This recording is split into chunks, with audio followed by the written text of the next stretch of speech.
The promise wasn't whispered in a candlelit Boston parlor or sealed with a diamond ring.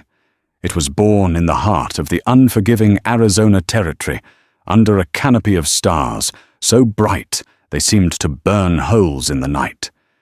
It was spoken by a young Apache man whose world was vanishing, and heard by a preacher's daughter who had lost everything she knew. She confessed a lifetime of sheltered innocence with 5 simple words: "I've never shared a bed." His reply was not a proposition, but a prophecy that would set the plains ablaze. "Then share mine forever." This is their story, a tale not just of love, but of the brutal, beautiful, and bloody cost of such a promise in a land that honored no vows. The sun was a merciless hammer against the anvil of the earth. Isabel Vance felt its blows through the thin canvas roof of the stagecoach, each jolt of the wheels on the rutted track a fresh torment. For 3 days, the world outside her window had been a rolling panorama of ochre dust, skeletal cacti, and a sky so vast and empty it threatened to swallow her whole. This was not the civilized world she had fled, the world of cobblestone streets and hushed sermons in her father's Boston church. This was a primal landscape, raw and indifferent. She was running from a future already written for her, a loveless marriage to a wealthy shipping magnate, a man twice her age, with hands like cold slate. Her escape was a desperate gamble, a flight toward a distant cousin in California, a name in a letter, her only beacon of hope. The other passengers were a grim collection of humanity. A portly salesman named Walter Hobbs, who mopped his brow with a stained handkerchief and reeked of cheap whiskey. A severe-looking woman, Mrs. Gable, who clutched a Bible as if it were a shield against the godless expanse, and a quiet, wiry prospector with eyes that had seen too much sun and too little gold. The crack of the driver's whip was the only consistent rhythm in their shared ordeal, a sound that punctuated the groan of the leather straps and the weary plod of the horses. Violence, when it came, was as sudden and blinding as a lightning strike from a clear sky. It wasn't the thunder of a full-scale raid she had read about in dime novels. It was a swift, brutal interception, a handful of riders, their faces obscured by grimy bandanas, burst from a shallow arroyo. The lead horse of the stagecoach team screamed and went down a tangle of leather and kicking hooves.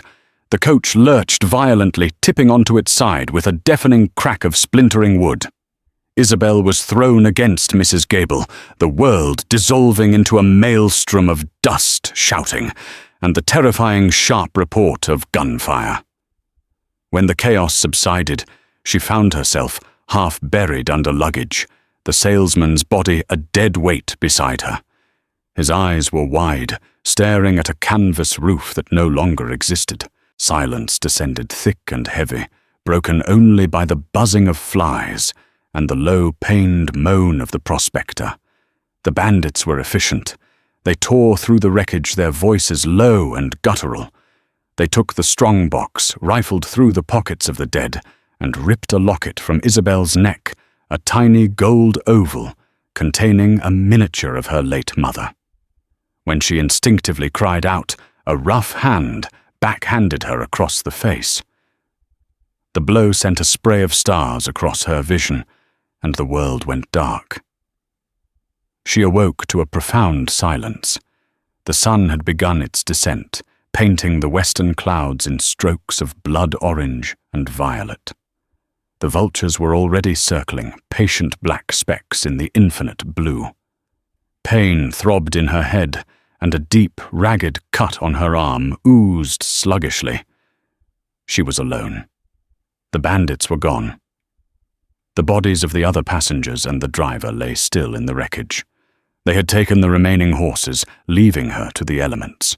Panic, cold and sharp, seized her. She scrambled out of the ruined coach, her fine traveling dress torn and stained. She cried out, her voice, a thin, reedy thing that the vastness of the desert swallowed without a trace. There was no water, no shelter, just the coming night and the circling birds. She stumbled a few yards away from the wreckage, her gaze scanning the horizon in every direction. Nothing. She was a speck, an irrelevance in this colossal, uncaring world. The carefully constructed walls of her life, of faith, propriety, and order, had been smashed to pieces along with the stagecoach. She walked. She didn't know where only that she had to move to put distance between herself and the scent of death that clung to the air. Her city shoes were no match for the rocky ground. Her thirst became a fire in her throat. As dusk deepened into night, the temperature plummeted. The desert that had baked her by day now sought to freeze her. Shivering, exhausted and bleeding, she collapsed behind a cluster of boulders, curling into herself for warmth. Sleep was a mercy she did not expect, but it came anyway, a dark tide pulling her under. She was awakened by a sound. Not the wind, not the cry of a coyote. It was the soft scuff of a footstep on sand. Her eyes snapped open. A figure stood over her, silhouetted against the moon-drenched landscape. It was a man, tall and lean, holding a rifle, with an ease that suggested it was an extension of his own arm. He wore buckskin trousers and a simple linen shirt. His hair was long and black, held back by a leather band. His face was in shadow, but she could feel his eyes on her, an unnerving, steady gaze. Fear, primal and absolute, flooded her veins. An Indian.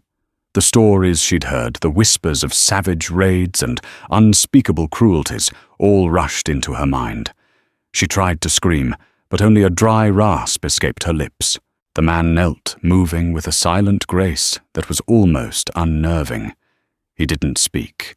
He reached out and she flinched violently, scrambling backward until her back hit the cold stone of the boulder. He stopped holding his hand, palm up, in a gesture that was universally understood. It was not a threat.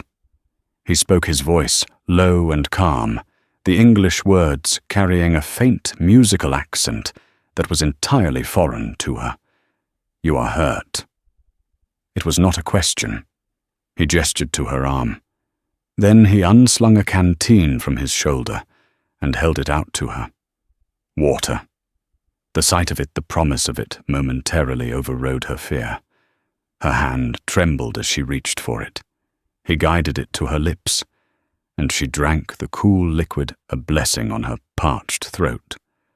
She drank too much, too fast, and choked water spilling down her chin. He waited patiently until she was finished. Then he produced a small leather pouch. He took out a pinch of dried leaves, crushed them in his palm, and with a gentleness that stunned her began to clean the gash on her arm. He worked with a quiet focus, his touch surprisingly deft. Who are you?" Isabel managed to whisper, her voice hoarse. He looked up, and for the first time the moonlight caught his face. He was young, perhaps no older than 20. His features were sharply defined, a strong jaw, high cheekbones, and eyes so dark they seemed to hold the night sky within them. There was no savagery in them, only a profound, startling seriousness. "My name is Cody," he said, "and you are far from home." Cody led her through the pre-dawn chill, a ghost moving through a landscape of ghosts. Isabel followed her earlier terror, replaced by a weary, disoriented trust. He had not harmed her. He had given her water and tended her wound with a strange, effective poultice that had already begun to soothe the angry throb. He walked with an impossibly light step, his moccasins making no sound on the rocky earth. He seemed a part of this land, while she was an intruder, clumsy and loud in her broken city shoes. As the first hints of dawn painted the eastern sky in shades of rose and pearl, he brought her to a place that felt like a secret. A narrow fissure in a rock face, almost invisible until you were upon it, opened into a small, sheltered canyon. A trickle of clear water flowed from the rocks, pooling in a basin of smooth stone before vanishing into the sandy earth. A cluster of cottonwood trees, their leaves rustling in the morning breeze, grew around the spring, their green a shocking, vibrant defiance to the surrounding desert. It was an oasis, a pocket of life, hidden from the harshness outside. Cody gestured for her to sit by the pool. He built a small, smokeless fire with an efficiency that seemed like magic to her, producing a piece of dried meat from a pouch and warming it over the flames. He offered it to her, and she ate the salty, tough jerky, the most satisfying meal she had ever tasted. For a long while, they sat in silence, the only sounds the crackle of the fire and the murmur of the spring. The sun climbed higher, but in the canyon, the air remained cool and pleasant. Isabel watched him, trying to reconcile the man before her with the fearsome caricatures from her world. He was quiet, observant, his gaze often drifting to the canyon entrance, as if listening for things she could not hear. The men who attacked the coach, she finally said, her voice still rough. Were they your people? His dark eyes met hers, and she saw a flicker of something she couldn't name, sadness perhaps, or weariness. There are angry men among all peoples, Miss Vance. White men, Mexican men, my own people. Hunger and hate make bandits of anyone. Those were not my people. She was taken aback that he knew her name. She must have spoken it in her delirium. How did you find me? I was tracking a mountain lion, he said, his gaze shifting to the high canyon walls. It had taken a calf from a rancher named Patterson. I saw the vultures. Vultures tell a story on the wind.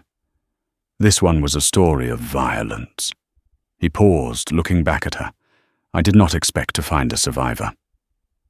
His simple, direct way of speaking was unsettling and calming all at once. There were no pleasantries, no wasted words. Everything he said was functional true. You work for this rancher, Mr. Patterson? She asked, surprised. A slight, almost imperceptible tightening of his jaw was his only reaction. Sometimes, when he needs a tracker, it pays for flour and coffee, things my people no longer have in abundance. The statement hung in the air heavy with unspoken history. Isabel, daughter of a preacher who spoke of God's boundless love, felt a pang of shame. Her world had created the conditions that made a man like this sell his ancient skills for coffee and flour. Over the next 2 days, the hidden spring became their world. Cody would leave for hours at a time, returning with a rabbit for their meal or fresh herbs for her dressing. He taught her how to find north, using the sun and the shadows, how to identify the edible parts of a prickly pear cactus. He spoke of the land not as a thing to be conquered or tamed, but as a living entity with moods and rhythms one must learn to respect. Isabel in turn found herself speaking of her own life with a frankness she had never used before. She told him of Boston, of the suffocating piety of her father's congregation, of the intellectual prison she felt trapped in. She spoke of her mother who had loved poetry and art, and whose death had stolen the color from her world. And finally her voice, barely a whisper, she told him about Mr. Abernathy, the cold, wealthy man she was supposed to marry. My father believes it is God's will, she said, staring into the fire.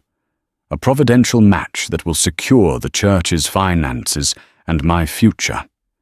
He cannot understand that it feels like a death sentence. Cody listened without interruption, his expression unreadable. When she finished, he was silent for a long time. Your father would sell you for a building, he asked at last. The bluntness of the question struck her. He wouldn't see it that way. He believes he is saving my soul by securing my earthly comfort. And your heart? Cody asked, his gaze direct. Does he not care for it? Isabel had no answer. In that moment, she realized no one had ever asked her that question before. That evening, a chill wind swept through the canyon. Isabel shivered, pulling her torn shawl tighter. Cody had built up the fire, and they sat close to its warmth.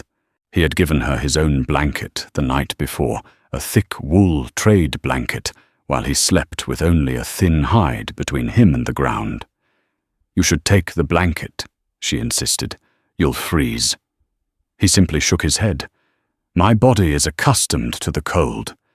Yours is not." The intimacy of their small camp was both comforting and deeply foreign to her. She had been raised in a world of rigid propriety, where a man and an unmarried woman were never left unchaperoned. Here, under the vast, uncaring sky, those rules seemed absurd. She felt a strange sense of freedom, but also a deep, unnerving vulnerability. She looked at the single blanket, then at him. A blush crept up her neck, a foolish, city-bred reaction. In a moment of unguarded honesty, the words tumbled out before she could stop them. "It's all right," she stammered, looking away. I wouldn't know what to do anyway. I've never shared a bed." The confession hung in the air, a testament to her sheltered life, her innocence, her fear. It was a statement of profound otherness in this harsh world. Cody didn't laugh or mock her. He grew very still, his dark eyes fixed on her face, searching it in the flickering firelight. The silence stretched, filled only by the whisper of the wind. When he finally spoke, his voice was low, imbued with a gravity that sent a shiver through her, far more powerful than the cold. "Then share mine forever." It was not a seduction. It was not a casual offer. It was a vow. It was the sound of a door opening into a world she could not have imagined, a world of terrifying, beautiful, and absolute commitment. In his eyes, she saw not the promise of a single night's warmth, but of a lifetime of sunrises, of shared burdens of a home, built not with timber and nails, but with the unbreakable strength of a promise made in the heart of the wilderness. The town of Redemption was a scar on the landscape carved out of the dust and rock at the foot of the jagged, saw-toothed mountains known as Redemption Peak. It was a place of stark contrasts. A new white-steepled church stood not 50 yards from a saloon whose bat-wing doors swung open to release raucous laughter and the smell of stale beer. False-fronted buildings lined the single dusty main street, housing a general store, a land office, a smithy, and the office of the town doctor, Samuel Blackwood. Cody and Isabel arrived at dusk, 2 days after leaving the hidden spring. The journey had been a silent one, his 5-word promise hanging between them, too immense and fragile to be examined in the harsh light of day. He had traded the pelt of the mountain lion he'd eventually caught to a passing trapper for a tired-looking mare, and Isabel rode it, while he walked alongside his rifle, resting in the crook of his arm. As they entered the town, they drew immediate stares. Isabel, in her tattered dress and with a healing wound on her arm, was a sight. But it was the sight of her with Cody that turned heads and prompted hushed whispers behind cupped hands. She felt the weight of their judgment, a suffocating blanket after the clean, honest air of the wilderness. Here the rules she had momentarily forgotten were back in full force, written on the hard faces of the townsfolk. Cody seemed oblivious, or perhaps immune to the stares. His focus was singular. He led her directly to the clapboard building, with the neatly painted sign, Dr. S. Blackwood, Physician and Surgeon. Dr. Blackwood was a man in his late 50s, with kind, weary eyes, and hands stained with iodine. He listened to Isabel's account of the stagecoach robbery with grim recognition. "The third one this season," he sighed expertly, cleaning and redressing her wound. "The territory is awash with desperate men. You're lucky to be alive, young lady, "And you," he said, turning his gaze to Cody, who stood silently by the door. "You have my thanks. You saved her life." Cody gave a short, almost imperceptible nod. "She needs a room. And clothes." Dr. Blackwood stroked his greying beard. "The boarding house is run by Mrs. Gable's sister, given the news that might not be the most welcoming place for you right now." He looked from Isabel's pale, exhausted face to Cody's stoic one. "I have a spare room upstairs. You can stay here, Miss Vance, until you decide what's to be done." The relief that washed over Isabel was so profound, her knees felt weak. She had been dreading the thought of facing the town's gossips alone. While the doctor prepared the room, Cody spoke to Isabel in a low voice. "I will go. Arrange for a wire to be sent to your cousin. See if I can find work." "Don't go." She said the words surprising her with their urgency. The thought of him leaving her in this town of strangers was suddenly unbearable. "I will not be far," he said, his eyes conveying a reassurance. His words did not. "You are safe here. But my presence, it will bring you trouble." He glanced towards the street, where a few men were now openly staring at the doctor's office. Before she could protest further, he was gone, melting back into the twilight, as silently as he had appeared in her life. The next day, Isabel, dressed in a simple but clean calico dress, borrowed from the doctor's late wife's belongings, ventured into the general store. The whispers followed her. The stares were more overt. She was the stagecoach woman, the one who had been out on the plains with that Apache. It was in the store that she first saw Bartholomew Thorne. He was a man who owned every room he entered. Tall and broad-shouldered, he was dressed in a tailored black coat and fine leather boots that seemed out of place amidst the barrels of flour and bolts of cloth. His hair was thick and silvered at the temples, and his face was handsome in a severe, commanding way. He was speaking with the store owner, his voice a low, confident baritone that cut through the murmur of the other customers. He was the owner of the sprawling BT Ranch, the largest and most powerful cattle operation in the territory. His land, they said, stretched from Redemption Peak to the Salt River. His eyes, the color of a winter sky, landed on Isabel, and the store fell silent. He assessed her from head to toe, a slow, appraising look that made her feel like a horse up for auction. He dismissed the store owner with a wave of his hand and strode towards her. "Miss Vance, I presume?" he said, his voice smoother than she expected. "I am Bartholomew Thorne. I heard of your terrible ordeal. A tragedy. This land can be cruel to the uninitiated." "It has been difficult, Mr. Thorne," Isabel replied, clutching her small basket of goods. "Nonsense. It's a test of character. One you have clearly passed," he said, a smile playing on his lips that did not reach his eyes. "I also heard that you were assisted by one of the local natives." The word native was coated in a thin veneer of condescension. "His name is Cody," Isabel said, her chin lifting slightly. "He saved my life." "Indeed," Thorne said, his eyes narrowing, almost imperceptibly. "A tracker.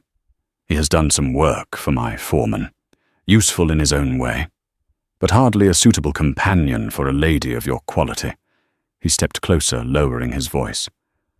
"Redemption can be a harsh place, Miss Vance. A woman alone is a vulnerable thing.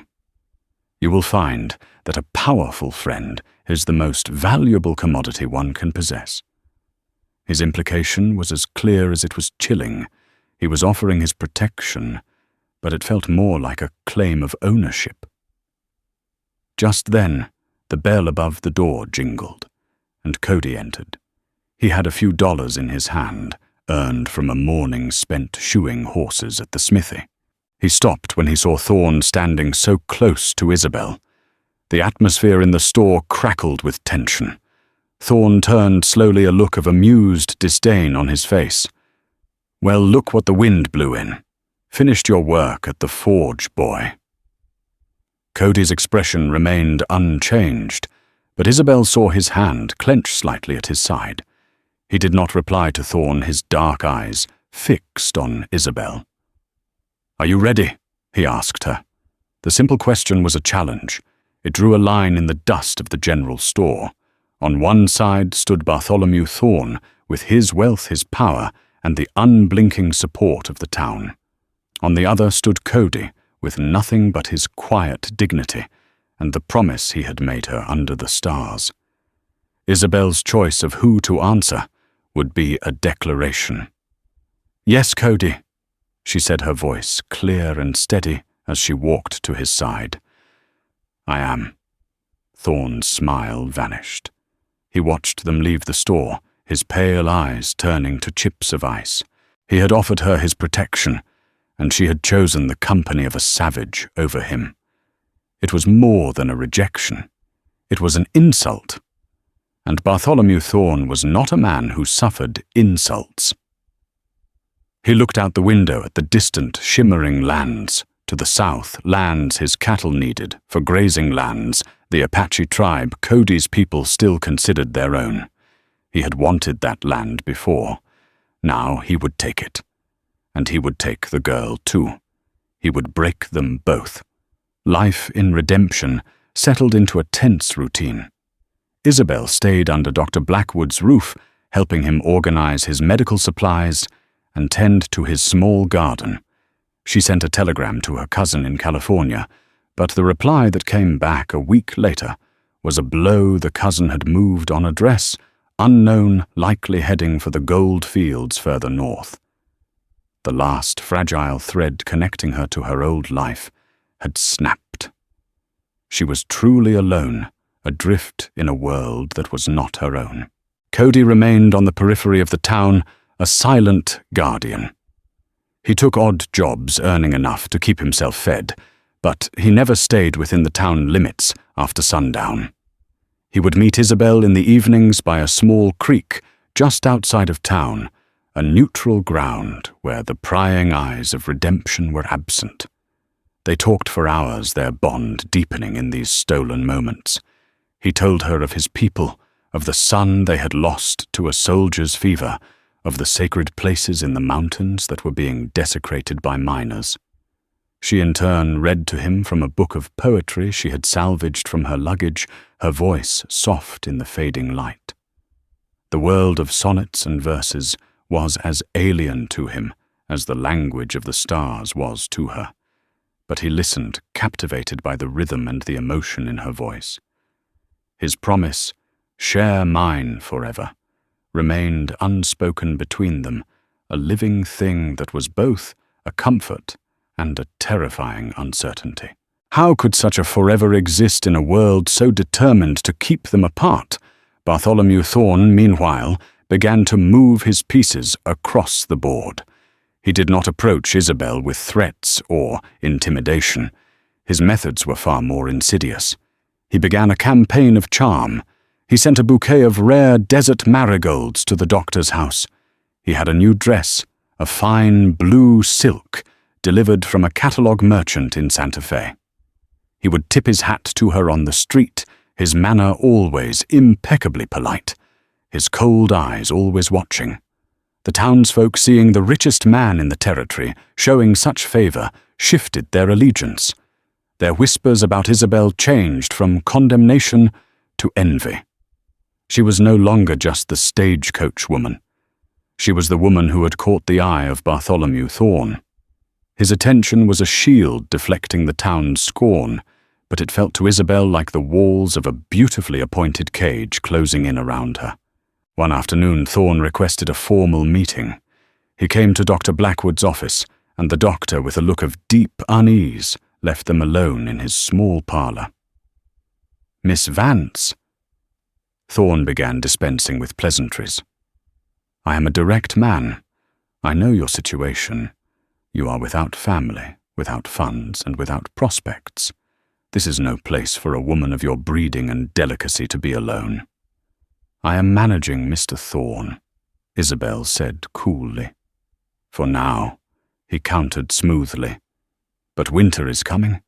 The jobs for your Apache friend will dry up. The charity of Dr. Blackwood is not infinite. You need security, a future. He leaned forward, his voice dropping to a confidential tone. I am prepared to offer you that future. I am a widower, Miss Vance. My ranch needs a mistress. My life needs a woman of your grace. Marry me. The proposal was so blunt, so transactional, it left her speechless. It was the same trap she had fled in Boston, just with a different jailer. That is, I am not, she stammered. He raised a hand, stopping her. Do not give me your answer yet. Consider what I am offering. A fine home, respect, wealth, anything you desire. But I am not a fool. I know where your sentiments lie. His eyes hardened. They lie with the savage who pulled you from the desert. Isabel's back went rigid. Do not call him that. I will call him what he is, Thorn said, his voice turning sharp. He and his people are living on land that is not theirs. They hunt on grounds. I have a deed for a deed, signed and sealed in Phoenix. They are squatters. For months I have been patient. That patience is at an end. The threat was now unveiled, stripped of all its finery. What are you saying? She asked, her heart beginning to pound. I am saying that I intend to clear that land. My cattle need the winter grazing grounds near the Verde River. The law is on my side. The territorial marshal will back me. There will be conflict. People will be hurt, or worse. He let the words hang in the air, a picture of violence and bloodshed forming in Isabel's mind. You would do that? She whispered, horrified. I will do what is necessary to protect my property and my investment, he stated flatly. Then his voice softened again, becoming a venomous caress. But for you, I would be willing to make an exception. A wedding gift, if you will. Marry me, Isabel. Become my wife, and I will grant your Apache and his people grazing and hunting rights to the southern canyons. I will draw up a new deed myself. They can live there in peace, unmolested, protected, under my authority, of course. It was a masterful, diabolical bargain. He was using her feelings for Cody as a weapon against her. He was asking her to sacrifice her own happiness for the safety of the man she was beginning to love, and for his entire people. To refuse was to condemn them. To accept was to condemn herself to a life with a man she loathed. That evening when she met Cody by the creek, she was pale and distracted. He knew at once that something was wrong. What is it? He asked, his dark eyes searching her face. She couldn't bring herself to tell him the truth. How could she explain that her very existence had placed his people in jeopardy? How could she confess that Thorn was trying to buy her, using their lives as currency? Instead, she deflected. The telegram, she lied. My cousin is gone. I have nowhere to go. Cody reached out and took her hand, his touch warm and steady. You have a place. I told you. With me. But where, Cody? She cried, the frustration and fear finally boiling over. How we can't live in a hidden spring forever. In this town, they look at me with pity, and you with hatred. Out there, she gestured to the vast, dark plains. There is nothing but hardship and danger. Your forever is a beautiful dream, but this is the reality. The pain in his eyes was immediate and deep. He had offered her the only thing he had. His life, his world, his heart. And she had thrown it back at him as a dream. He withdrew his hand, a wall of ancestral pride and hurt rising between them. I see, he said, his voice flat and devoid of emotion. The comforts of a soft bed, are more important than the truth of a shared one. That's not what I mean, she insisted, but the damage was done. The chasm between their two worlds had never seemed wider or more impossible to cross. He saw her yearning for security as a rejection of him, and she saw his simple promise as a beautiful but naive fantasy in the face of Thorne's brutal pragmatism. He turned and walked away into the darkness, leaving her alone by the creek, with the weight of Thorne's terrible bargain pressing down on her soul. She had hurt him, perhaps, irreparably. And now she was truly trapped, caught between a promise she couldn't keep and a sacrifice she might be forced to make. The rift between Isabel and Cody became a silent, aching void. He stopped coming to the creek. She saw him once in town loading supplies onto a pack mule, his face a mask of stone. He met her gaze for a fleeting second, his dark eyes holding a universe of hurt and disappointment, and then he turned away, disappearing down a dusty alley. Each day that passed without him felt like a year, the loneliness, a physical ache in her chest. Trapped and desperate, Isabel began a dangerous game. She did not refuse Bartholomew Thorne, but she did not accept him either. She allowed him to court her, a formal public pantomime that set the town buzzing. She let him escort her to Sunday service, sitting beside him in the front pew, feeling the heat of his proprietary presence, like a brand. She endured dinners at his ranch, a sprawling, opulent house filled with dark wood polished silver, and the mounted heads of animals Thorne had killed.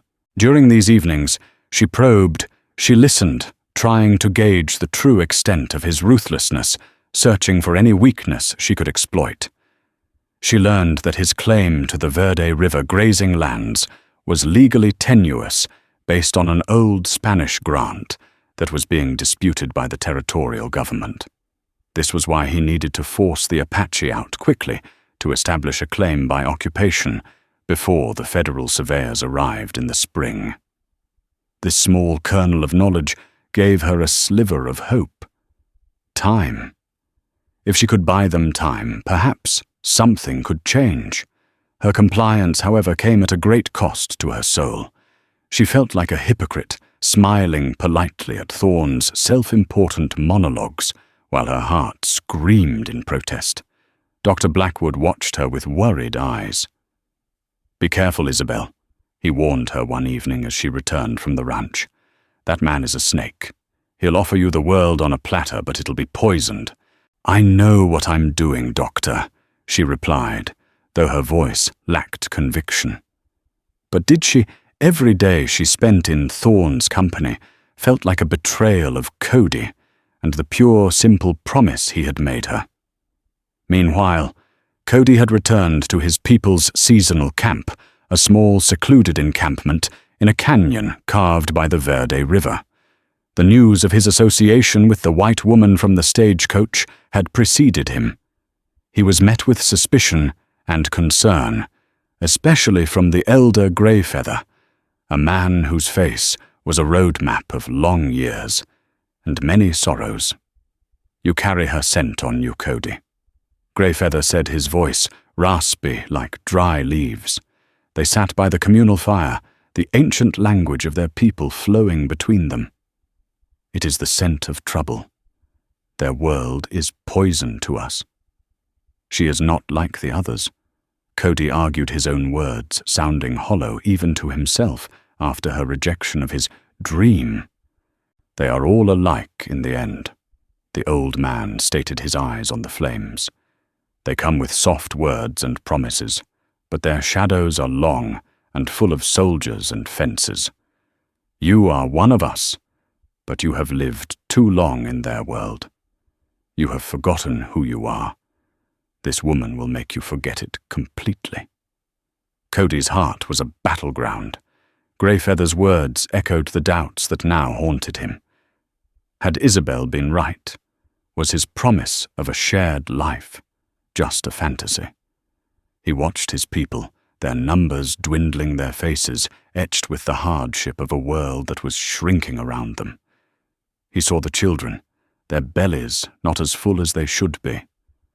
The game was becoming scarce as Thorn's cattle encroached further and further on their hunting grounds. Despair was a quiet but constant companion in the camp. His skills as a tracker were needed more than ever, but his focus was fractured. He would spend hours on the high ridges, ostensibly looking for deer, but his eyes would invariably drift north towards the distant smudge on the plains that was the town of Redemption. Thorn, growing impatient with Isabel's prevarication, decided to force her hand. He sent for his most ruthless hired hand, a man named Lester Kane. Kane was a gaunt, cold-eyed gunman with a reputation for brutality that was known from the Arizona Territory to the Texas Panhandle. He was the kind of man who did the dirty work that men like Thorn wanted done without getting their own hands soiled. Thorn gave Kane simple instructions. "I want those Indians gone. I don't care how you do it. Create a problem. A cattle theft, a fire. Something the marshal will have to act on. Make it look like them. And keep an eye on their pet tracker, Cody. He might be a problem." Kane rode out from the BT ranch, a specter of violence moving across the land. He began to scout the area around the Verde River, making his presence known. He didn't attack the Apache camp directly. Instead, he engaged in a campaign of menacing attrition. He spooked their horse herd, causing a prized stallion to break its leg. He was seen near their water source, and the next day, several members of the tribe fell ill with a stomach ailment, suggesting the water had been fouled. Cody knew immediately who was responsible. He found Kane's tracks, the distinct print of his worn-down cavalry boots near the spring. The threat was no longer abstract. It was here a coiled serpent at the edge of their camp, and it had a name, Lester Kane. He knew Kane worked for Thorn, and he knew with a certainty that chilled him to the bone that this was all connected to Isabel. Thorn was squeezing him, squeezing his people to get to her. The echoes of his promise, "Share mine forever," now sounded like a death knell in the quiet canyon. He had offered her his world, and in response, her world was coming to destroy it. The final turn of the screw came on a sweltering afternoon. Lester Kane, under Thorn's direct orders, executed his plan with brutal efficiency. He and 2 other BT ranch hands drove a small herd of Thorn's own cattle into a ravine a mile from the Apache camp. They shot 3 of the steers, leaving them to bloat in the sun. Then Kane rode like the devil himself back to Redemption, his face a mask of manufactured panic. He burst into the marshal's office, claiming Thorn's cattle had been stolen and slaughtered by the savages from the Verde Canyon. It was the pretext Thorn needed. The marshal, a man more concerned with keeping the territory's most powerful rancher happy than with discerning the truth, assembled a posse. The law bought and paid for was now set to become an instrument of terror.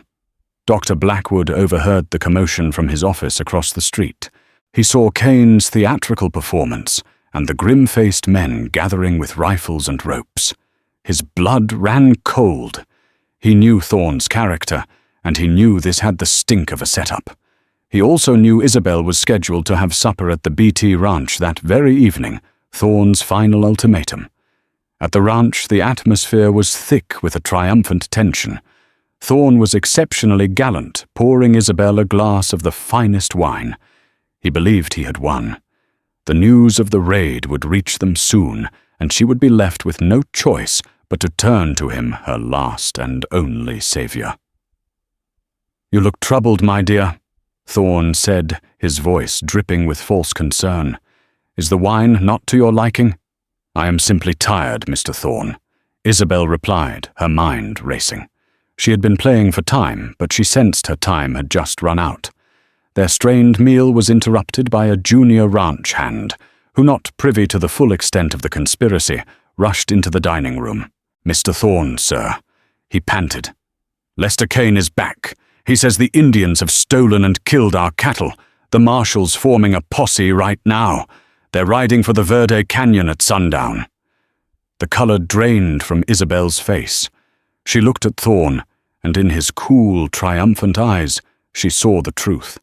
The feigned courtship, the offer of protection, the bargain, it had all been a lie. He never intended to honor any deal.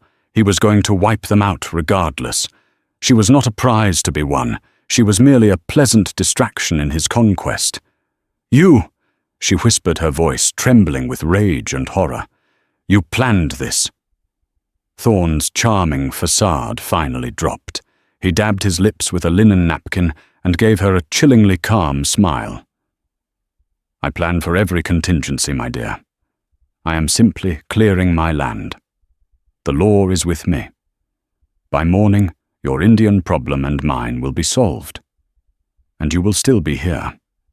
You have nowhere else to go." For a moment, she was paralyzed by the sheer, breathtaking evil of the man. The trap was sprung. But then the image of Cody's face filled her mind. His serious eyes, the quiet dignity of his presence, the profound gravity with which he had made his promise. "Share mine forever." It wasn't a dream. It was the only real thing left in her world, and this man was about to burn it to the ground. Something inside her snapped. The sheltered preacher's daughter from Boston vanished, replaced by a woman fighting for a life she had only just begun to understand. While Thorn gloated, issuing orders to another ranch hand, Isabel acted. She slipped out of the dining room, her mind a whirlwind of desperate calculation. She couldn't fight Thorn, she couldn't fight the posse, but she could warn Cody. She fled from the house, making her way to the stables. The stable boy, a young man of no more than 16, looked at her in surprise. "Miss Vance, is something wrong?" "Mister, Thorn needs his fastest horse saddled immediately." She lied, her voice surprisingly steady. "There's trouble in town." The boy, accustomed to obeying orders, did as he was told, preparing Thorn's own prized black stallion, a powerful beast built for speed and endurance. As he led the horse out, Isabel grabbed a heavy iron wrench from a nearby workbench. "Sorry about this," she said, and swung. The wrench connected with the back of the boy's head with a sickening thud. He crumpled to the ground, unconscious, but breathing. Heart pounding, Isabel clumsily mounted the stallion. She had ridden at a ladies' academy, gentle canters in a manicured park. This was different. This was a wild flight for a life, for many lives. She kicked the horse into a gallop, tearing away from the ranch and heading not towards redemption, but south towards the Verde Canyon. She rode with a reckless abandon, born of pure desperation. The sun was setting, painting the sky in fiery streaks of crimson and orange. The blood-red sunset mirrored the violence that was about to be unleashed. The posse would be riding from the town. She was riding from the ranch. It was a race against time, a race against a wave of injustice and hate that was sweeping across the plains to destroy the one person who had shown her the true meaning of home. The wind tore at her hair and clothes, and the powerful rhythm of the horse's gallop was a frantic drumbeat counting down the final moments before the world exploded. The stallion thundered across the darkening plains. Isabel reached the mouth of the Verde Canyon as the first stars appeared, scrambling down the rocky trail on foot. She burst into the small firelit camp, gasping for breath. "Cody, it's a trap!" He was there, standing with Grey Feather and several armed men. They had already seen the posse from the high ground. "Isabel," he asked, his face a mask of shock. "Thorn planned it all," she cried. "He had his own men kill the cattle. The posse is coming to wipe you out." At that moment, the first gunshot echoed from the canyon rim. The attack began. Chaos erupted as the posse fired down from their superior position. Cody grabbed Isabel, pulling her behind a large boulder. "Stay down," he commanded. before melting into the shadows with the other men to fight back against the overwhelming odds. Huddled behind the rock, Isabel saw the lanky form of Lester Kane creeping down the slope flanking Cody's position. Just as Kane raised his pistol, a cold resolve seized her. She broke cover, scrambling over the rocks and throwing herself at the gunman. Her desperate, clumsy attack knocked his aim wide, the bullet burying itself harmlessly in the dirt. Kane snarled, throwing her to the ground and raising his pistol to strike her. Suddenly, Cody was on him, a silent, deadly force. The fight was short and primal, a brutal struggle in the flickering firelight. In moments, Cody stood over Kane's still body, his chest heaving. Just as it seemed the posse would overwhelm the few remaining defenders, another sound joined the firefight, the thunder of hooves coming fast up the canyon. It wasn't reinforcements for the posse. Dr. Blackwood rode into the clearing, and behind him, a small group of townsmen and a grim-faced territorial marshal. "Hold your fire in the name of the law," the marshal roared, his voice booming through the canyon. The fighting ceased. In the light of lanterns, Thorne's treachery was exposed. The marshal, a man not swayed by wealth or influence, pieced together the evidence and arrested Thorne for incitement to murder. The battle was over, but the camp, though saved, was now a place of blood and sorrow. It was no longer a home. In the quiet that followed, Cody came to Isabel's side. "You came back," he said, his voice low. "You told me to share your life," she replied, her voice thick with emotion. "I couldn't do that if I let him take it from you." He reached out, gently touching a cut on her cheek. The chasm between their worlds was finally closed, bridged by a love that had refused to be broken. They knew they could not stay. A week later, they rode south, leaving redemption behind forever.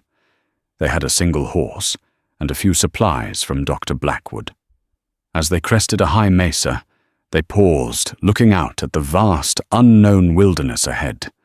"Are you afraid?" Isabel asked, leaning against him. Cody looked from the endless horizon to her face, his dark eyes clear and certain. "My bed is the earth beneath us," he said. "My roof is the sky above. My home is wherever you are. As long as we share it, there is nothing to fear."